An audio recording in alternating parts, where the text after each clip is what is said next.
земля, есть прекрасное место.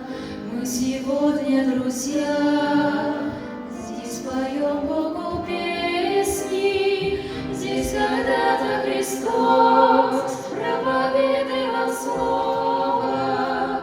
Он вообще не был прост, звал людей к жизни новой.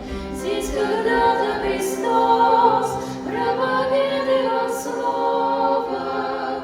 Он вообще не был прост, звал людей к жизни новой.